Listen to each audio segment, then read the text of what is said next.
பல்பி tamarind சேனலுக்கு நான் உங்களை வரவேற்கிறேன். இன்றைக்கி நம்ம பூண்டு ஊறுகாய் எப்படி செய்யுதுன்னு பார்க்கலாம். தோல் உரிச்ச பூண்டு 1 கிலோ, நல்லெண்ணெய் 500 மில்லி, 100 கிராம் உப்பு, மஞ்சப்பொடி 2 டீஸ்பூன், வெல்லம் 50 கிராம், கடுகு 5 டீஸ்பூன், புளி 75லேருந்து 100 கிராம், அது நல்லா வெல்தாக்கி வச்சுக்கோங்க. மிளகா பொடி 100 கிராம், வெந்தய பொடி 1 டீஸ்பூன், வறுத்த ஜீரக பொடி 3 டீஸ்பூன், மல்லித்தூள் 3 டீஸ்பூன், பெருங்காயம் 1 teaspoon, vinegar 6 teaspoon. So 1 kilo பூண்டை தோல் உரித்து எடுத்துக்கோங்க. அதோட உப்பு, மஞ்சத்தூள், வெல்லம், வெந்தயத்தூள், ஜீரகப்பொடி, கடுகு, மல்லித்தூள், மிளகாய்த்தூள், புளிக்கரைசல், பெருங்காயம், நல்லெண்ணெய், வினிகர் எல்லாத்தையும் எடுத்து வச்சுக்கோங்க. 1 கிலோ பூண்டை தோல் வச்சதுக்கப்புறம் நீங்கள் நிறுத்தி பாருங்கள், அது 1 கிலோ இருக்கணும். ஸோ அதை நம்ம ஒரு ஈரத்துணியில் வச்சு இட்லி பாத்திரத்தில் வச்சு வேக விட போகிறோம், ஸ்டீம் பண்ண போகிறோம் 5 நிமிஷத்துக்கு. அதுக்கப்புறம் அது ஒரு அரை வேக்காடாக வெந்திருக்கும். அதை நம்ம ஆற வச்சிடலாம். இல்லை ஒரு பாத்திரத்தில் கொட்டி அதில் தேவையான மஞ்சப்பொடி உப்பு போட்டு நல்லா கலந்து வச்சிடணும். ஸோ அந்த வேக வைக்கிறது தான் ஃபஸ்ட்டு ப்ராசஸ். அதை முதல்ல பண்ணிடலாம். 5 நிமிஷம் கரெக்டாக வேக வச்சிடுங்க. ஸோ 5 நிமிஷம் கழித்து நம்ம அடுப்பை ஆஃப் பண்ணி ஸ்டீமர்லேருந்து பூண்டு எடுத்துடலாம். எடுத்து ஒரு பாத்திரத்தில் கொட்டிடலாம். அது 3/4 பாகம் வெந்திருக்கும். ஸோ அது உடனே அது நம்ம மஞ்சள் தூளும் 100 கிராம் உப்பும் அதில் போட்டு மிக்ஸ் பண்ணிடலாம். நல்லா கலந்து விட்டுலாம்.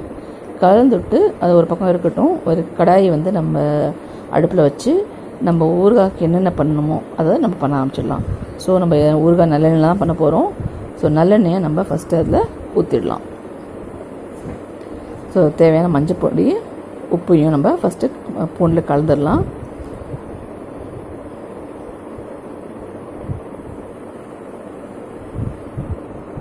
ஸோ இதுதான் கணக்கு. 2 டீஸ்பூன் மஞ்சள் பொடியும் 100 கிராம் உப்பும் அதை மிக்ஸ் பண்ணிடலாம். எல்லாத்தையும் மெஷர் பண்ணி எடுத்துக்கோங்க. ஊறுகாய் பேக்கிங் பண்ணும்போதெல்லாம் மெஷர்மெண்ட் ரொம்ப கரெக்டாக இருக்கணும். அப்போ தான் ஊறுகாய் சரியாக வரும். ஸோ என்ன மெஷர்மெண்ட்டோ அதை கரெக்டாக ஃபாலோ பண்ணுங்கள். 5 கிராம்னா 5 கிராம், 10 கிராம்னா 10 கிராம் கரெக்டாக எடுத்து வச்சுக்கோங்க. டீஸ்பூன்னா 5 கிராம், டேபிள் ஸ்பூன்னா 15 கிராம், அதுக்கு தகுந்த மாதிரி எடுத்து வச்சுக்கோங்க. நல்லா மிக்ஸ் பண்ணி வச்சுடுங்க. இது ரொம்ப இம்பார்ட்டன்ட் ஸ்டேஜ். அது வெந்ததில் மஞ்சளும் உப்பையும் போட்டு நல்லா மிக்ஸ் பண்ணி வச்சிடணும்.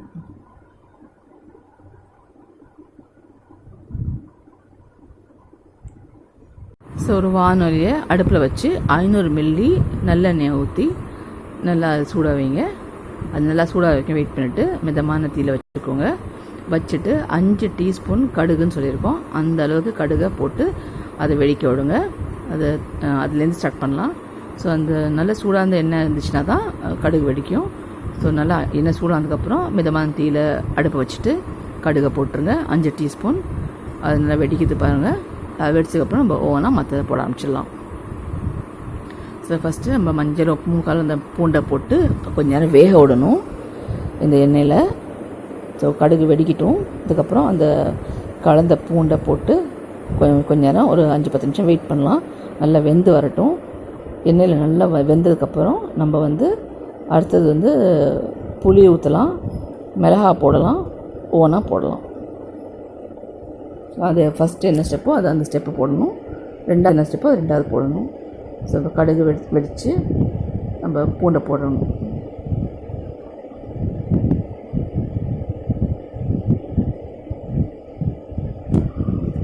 ஸோ பூண்டை அப்படி தூக்கி போடுறோம். மஞ்சள் உப்பு கலந்தது அதை நல்லா மிக்ஸ் பண்ணி விட்டு நல்லா வேக விடுறோம். அது கொஞ்சம் டைம் கொடுக்கணும் நம்ம வேகிறதுக்கு. ஊறுகாய் பண்ணும்போது எல்லா பாத்திரத்தையும் தண்ணி இல்லாமல் அதெல்லாம் பார்த்துக்கணும். ரொம்ப ஹைஜீனிக்காக வேலை பார்க்கணும் ஊறுகாயில். அப்போ தான் ஊறுகாய் நீண்ட நாளுக்கு நல்லபடியாக இருக்கும். நல்லா பூண்டெல்லாம் நல்லா வேகணும். பச்சையாக இருந்துச்சுன்னா இல்லை தண்ணி இருந்துச்சுன்னா பிரச்சனை ஆகிடும். ஸோ அது நல்லா வெந்து வரட்டும், பபுள்ஸ்லாம் அடங்கட்டும். நல்லா நம்மளுக்கே தெரியும் வெந்துருச்சுன்னு. அந்த ஸ்டேஜில்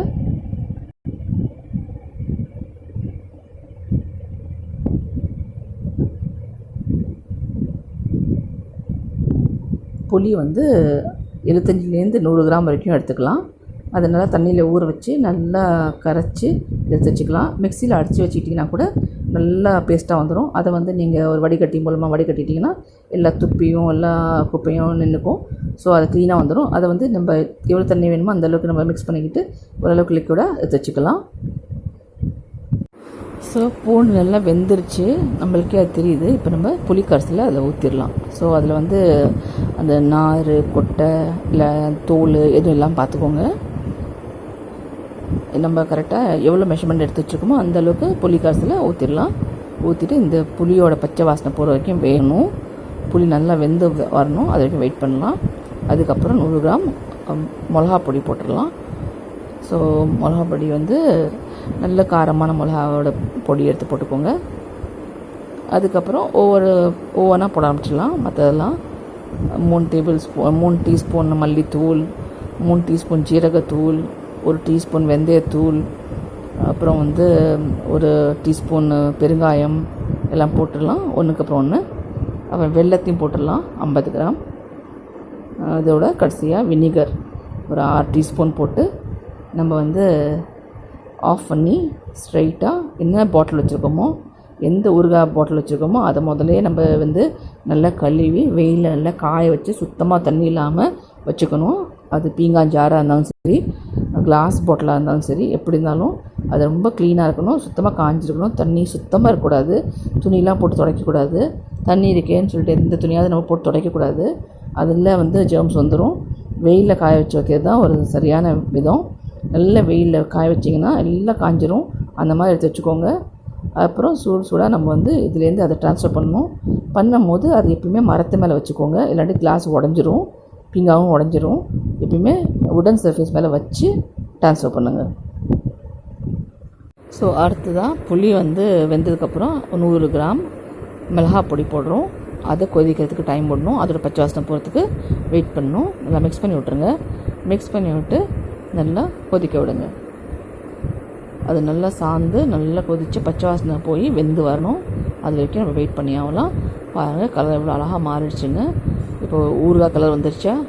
ஸோ இது வந்து நம்ம வேகிறதுக்கு வெயிட் பண்ணணும். அதுக்கப்புறம் ஒவ்வொரு பொடியாக போடலாம். மிளகா பொடி தான் நல்லா வேகணும், பூண்டு நல்லா வேகணும். மற்ற பொடிலாம் ஆட்டோமேட்டிக்காக வெந்துடும், ப்ராப்ளம் இல்லை. அது குவான்டிட்டி கம்மியாக இருந்தனால டக்குன்னு வெந்துடும். அதுக்குனால் நம்ம ரொம்ப நேரம் வெயிட் பண்ண தேவையில்லை. இது 2க்கும் தான் நம்ம டைம் கொடுக்கணும்.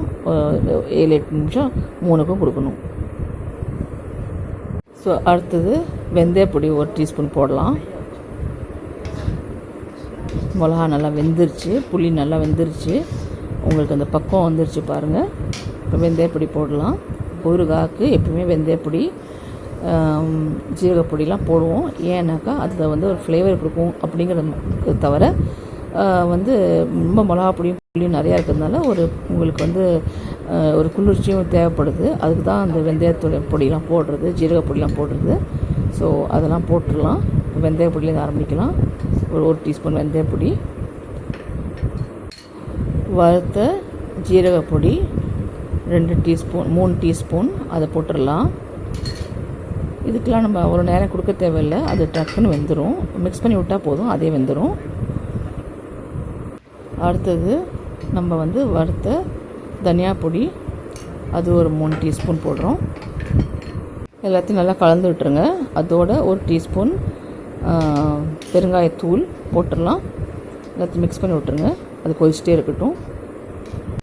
ஒரு 50 கிராம் வெல்லம், நீங்கள் துருவி போட்டாலும் சரி, அது உடச்சி போட்டாலும் சரி, அதை ஆட் பண்ணிக்கோங்க. அது ஒரு நல்ல டேஸ்ட் கொடுக்கும். அதை நல்லா மிக்ஸ் பண்ணி விட்டுருங்க, அதே கரைஞ்சிக்கும். ஸோ இது வெந்துகிட்டே இருக்கட்டும், ஒவ்வொன்றா ஆட் பண்ணிகிட்டே வரலாம். கடைசியாக 6 டீஸ்பூன் வினிகர் ஆட் பண்ணிடலாம். இது வந்து ஒரு மாதிரி ப்ரிசர்வேட்டிவ்னு சொல்லிக்கலாம், புளிப்பும் கொடுக்கறதுக்கும் ஹெல்ப் பண்ணும். ஆல்ரெடி புளி ஊற்றிருக்கோம், பட் இது ஆல்சோ ப்ரிசர்வேட்டிவ் கம் புளிப்பும் கொடுக்கும், ரெண்டுமே பண்ணும். ஸோ இது வந்து நம்ம கடைசியாக ஆட் பண்ணிக்கிறோம். ஆட் பண்ணிவிட்டு ஒரு 2 திருப்பிட்டு ஆஃப் பண்ணிவிடுங்க கேஸை. உடனே நம்ம வந்து ஒரு பாட்டில்லையோ இல்லை என்ன வச்சுருக்கோமோ அதில் மாற்றிடலாம். அவ்வளோதாங்க ஊறுகாய். ரொம்ப டேஸ்டியாக இருக்கும். இது உடனே நீங்கள் சாப்பிட்லாம். ஏன்னா நம்ம ப்ரிசர்வேட்டிவ் எதுவும் ஆட் பண்ணல.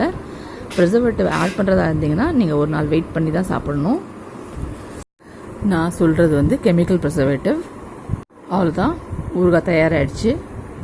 ஒரு ஸ்டெரிலைஸ் பாட்டிலில் ட்ரான்ஸ்ஃபர் பண்ணிடலாம். ஸோ ப்ளீஸ் ட்ரை பண்ணி பாருங்கள், ரொம்ப சுவையாக இருக்கும். பிடிச்சிருந்தா சப்ஸ்கிரைப் பண்ணுங்கள், சப்போர்ட் பண்ணுங்கள், பெல் ஐக்கனை நோட்டிஃபிகேஷன்ஸ்க்காக ப்ரெஸ் பண்ணுங்கள். ரொம்ப ரொம்ப நன்றி பல்பி டேமரிண்ட் சேனலை இது வரைக்கும் பார்த்ததுக்கு.